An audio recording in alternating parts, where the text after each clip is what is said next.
रहनुमा असद उमर पार्टी के दीगर रहनुमाओं के हमरा प्रेस कॉन्फ्रेंस कर रहे हैं, आपको बराबर सिखाते हैं। बहुत बड़ा मकसद जो है वो हासिल हो चुका है, वो तो अभी से हासिल हो चुका है, और वो ये है कि कौम बेदार हो चुकी है। ये अब आप जो मर्जी कर लें, आप जितनी मर्जी ताकत के इस्तेमाल की धमकियां देते रहें, आप जितना मर्जी लोगों को खौफजदा करने की कोशिश करते रहें, आप चैनल्स को बंद करें, एंकर्स को उठाएं, लोगों को तशद्दुद करें, बरना कर दें, लेकिन नहीं कर सकते। ये एक नया पाकिस्तान है, किसी के दिमाग में कोई शक नहीं होना चाहिए, ये एक नया पाकिस्तान है, और ये पाकिस्तानी जो है वो अपनी ताकत के लिए, अपने इख्तियार के लिए आज खड़ा है, और वो किसी और के फैसले मानने को तैयार नहीं है। पाकिस्तान के फैसले अगर होने, पाकिस्तान की अवाम के बारे में फैसले होने, पाकिस्तान के मुस्तकबिल के बारे में फैसले होने, तो पाकिस्तानी कौम का फैसला ये है कि ये फैसला सिर्फ और सिर्फ पाकिस्तान के अवाम करेंगे, और किसी को ये इख्तियार हासिल नहीं होगा। कोई लंदन अमेरिका से बैठ के, कोई बंद कमरों के अंदर पाकिस्तान के अवाम के लिए फैसले नहीं करेगा। ये फैसले जो है उसका इख्तियार सिर्फ अवाम के पास है। अब जो किया जा रहा है रोकने के लिए, एक तरफ तो मुझे लगता है कि परवेज रशीद ने बड़ा टाइम गुजारा है मियां नवाज शरीफ के साथ, तो मियां नवाज शरीफ की गिनती भी परवेज रशीद के साथ रह रह के जो है ना वो गिनती खराब हो गई है। उनको कोई पता नहीं 200 बंदे नजर आ गए थे कि 2000 बंदे नजर आ गए थे। मियां साहब, जो जीटी रोड आप छोड़ के गए थे, ये वो जीटी रोड नहीं है, ये जीटी रोड बदल चुकी है। आपने जिंदगी में इतनी मखलूक नहीं देखी जितनी इस वक्त ये मखलूक निकल रही है। यही वजह है, यही खौफ है। 200 बंदे निकल रहे होते ना तो इस्लामाबाद के अंदर आपने कंटेनर्स का कब्रिस्तान ना बनाया होता, वो ऐसे ना लग रहा होता कि इत्तेफाक फाउंड्री की कोई वर्कशॉप है जहां लोया लोया नजर आ रहा है। अगर लोग ना निकल रहे होते तो चैनल्स को फोन कर करके ये ना कहा जा रहा होता कि कवरेज कम करें। अगर बोल्ड टीवी ज्यादा दिखा रहा है, कवरेज कर रहा है, तो केबल ऑपरेटर्स के ऊपर दबाव डाल के बोल्ड टीवी की नशरियात ना डिसरप्ट की जा रही होती। ये सब इसलिए हो रहा है कि जो पाकिस्तान के अवाम को नजर आ रहा है वो आपको भी नजर आ रहा है। आपको नजर आ रहा है कि पाकिस्तान के अवाम अब आपके साथ नहीं है। पाकिस्तान के अवाम ने फैसला कर लिया है कि उन्होंने इमरान खान के साथ खड़े होकर हकीकी आजादी लेनी है और किसी को इस रास्ते में नहीं आने देना। मार्च के लिए जिस रफ्तार से हमने प्लानिंग की थी, और मैं ये कहूंगा कि इमरान खान साहब उस वक्त भी मुझे कहते रहे असद नहीं चल सकेंगे, और उन्होंने मुझे कहा था और वो हकीकत नजर आ रही है। उन्होंने कहा तुम देखना सिर्फ शहर नहीं, शहरों से बाहर निकलेंगे, कस्बों के अंदर तुम्हें नजर आएगा कि लोग जिस तरह निकले।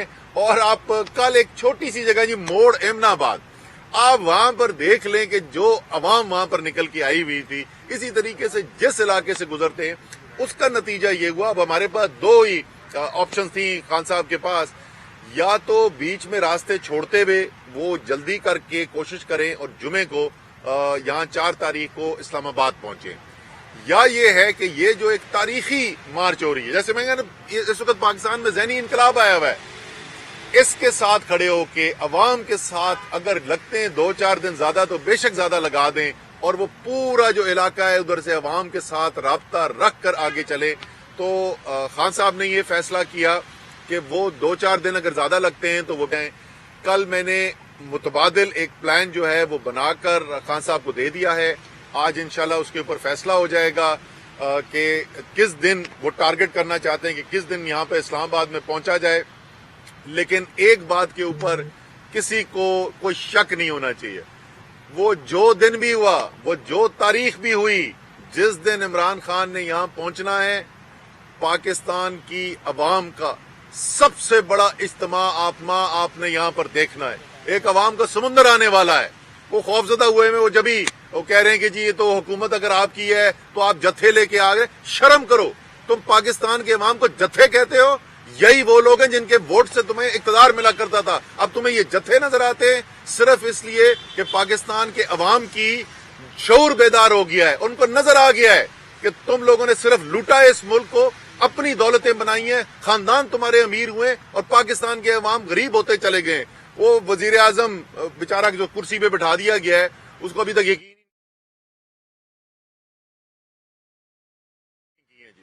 वो कहते हैं कि हमें जो है ہم معیشت ٹھیک کرنے کے لیے لکھے ہیں اور خدا دا خوف کرو. ایسا کرے نا میاں شہباز شریف. عمران خان تو نکلا ہے نا عوام کے اندر.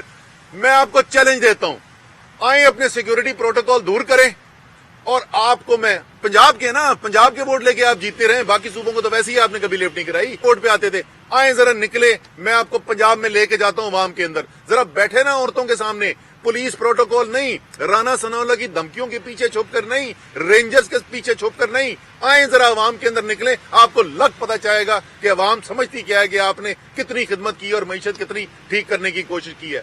پاکستان کی تاریخ کی بدترین مہنگائی کی ہے. آپ نے ایک عام پاکستانی کا زندہ رہنا مشکل کر دیا ہے.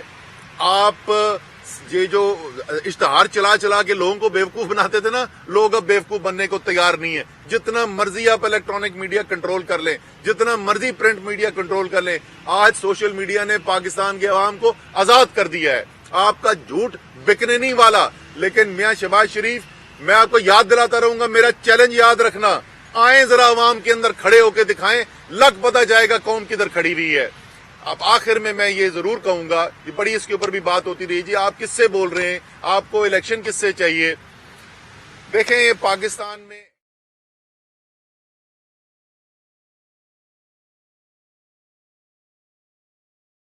نظام ہے اور جمہوری نظام کے اندر یہ کام, یہ فیصلے کرنے سیاستدانوں کے کام ہوتے ہیں. لیکن اس حقیقت کو کوئی جھٹلا نہیں سکتا کہ پاکستان کے اندر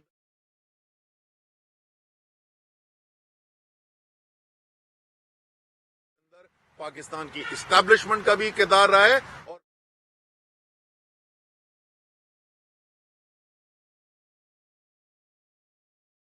اور کے اندر جس دن برہان کے اوپر روکا گیا, وزیر اعلیٰ خیبر پختونخوا پرویز خٹک صاحب, ان کے اوپر شیلنگ کی گئی, تو اگلے دن صبح سپریم کورٹ نے ہمیں بلایا, میں اور شاہ محمود قریشی صاحب گئے تھے, اور انہوں نے ہمیں کہا کہ آپ سڑکوں پر کیوں ہیں, آپ آئیں نا, ہم آپ کو انصاف دلاتے ہیں. تو سپریم کورٹ سے تو سب سے پہلی عرض یہ ہے کہ یہ جو انسانی حقوق کی دھجیاں اڑائی جا رہی ہیں, جس طریقے سے صحافت پہ قدغن لگائی جا رہی ہے, جس طریقے سے صحافیوں کو خوفزدہ کیا جا رہا ہے, وہ ملک چھوڑ کر بھاگنے پر مجبور ہو رہے ہیں, جس طریقے سے 75 سالہ سینیٹر بھی تشدد سے بچ نہیں سک رہا ہے, آپ اس کے اوپر تو اپنا ایکشن لینا. یہ تو آپ کے پاس اختیارات ہیں, یہ تو آئین میں آپ کی ذمہ داری ہے, یہ ذمہ داری تو پوری کریں.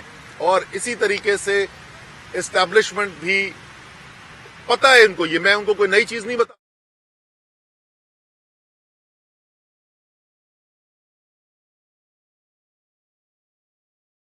قربانیوں سے بھری ہوئی ہے. یہ خواجہ آصف ڈیفنس منسٹر کہتا ہے کہ یہ فوج آج تک ساری جنگیں آ رہی ہیں,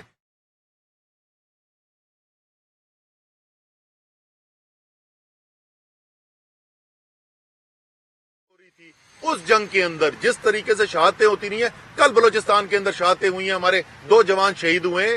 یہ فوج جو ہے یہ قوم کے لیے جان دینے والی قوم ہے, لیکن اس فوج کو یہ بھی پتا ہے کہ اس فوج کی سب سے بڑی طاقت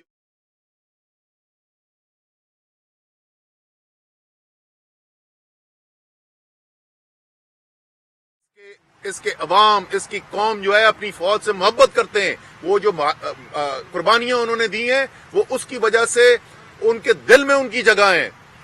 پاکستان کی فوج کی طاقت پاکستان کی قوم کی محبت ہے. اگر ایسی صورتحال پیدا ہو جہاں پر نظر یہ آ رہا ہو کہ ساری قوم ایک طرف کھڑی ہوئی ہے,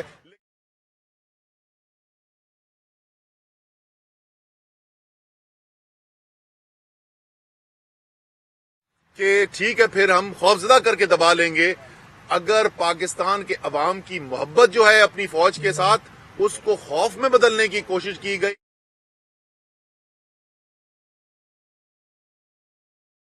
اسد عمر اس وقت پریس کانفرنس کرا جس کا کچھ حصہ آپ نے ملاحظہ کیا.